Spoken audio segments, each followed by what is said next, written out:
It was just another interview, or at least it was supposed to be. The usual questions, familiar smiles, the kind of day David Licauco has lived through countless times. But something in the air was different. Maybe it was the way his eyes softened before the question even landed. Are you in love with Barbie Forteza? The pause came, but not hesitation, just a breath. And then, without flinching, he said it. Yes. I love Barbie. No theatrics. No dramatic music. Just a man, finally speaking the truth that's been quietly written between the lines all this time. The room didn't erupt, but it didn't need to. You could feel the shift. The weight of honesty. The kind of moment that makes people believe in something again. He didn't stop there. He went on, and every word felt like pages from a diary he'd kept hidden. She's amazing. I admire her not just for her work but for who she is. She makes things lighter, warmer.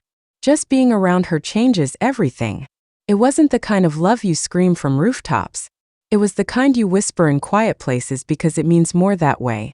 And suddenly everything made sense. The glances, the inside jokes, the way he always looked at her like she was the only one in the room. Even when the cameras were rolling. Fans saw it. They've been seeing it. But hearing it from him changed everything. It wasn't just a ship anymore. It wasn't just fantasy. It was real. Tangible. Felt. People close to David say this wasn't a spontaneous moment. It was something he's been carrying quietly, carefully. Because when something matters, you protect it. And from the beginning, Barbie has always mattered. She's been his calm, his mirror, his constant.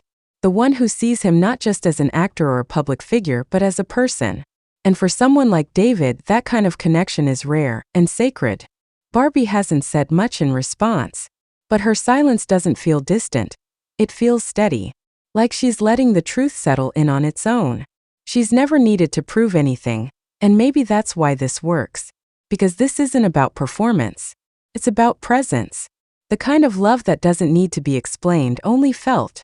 No one knows what comes next. Maybe they'll speak more openly. Maybe they'll keep it just between them. But it doesn't really matter. Because in that one moment, David gave us something we weren't sure we'd ever get. Clarity.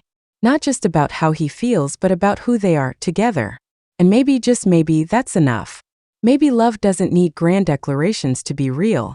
Maybe it just needs a voice behind it, finally brave enough to speak.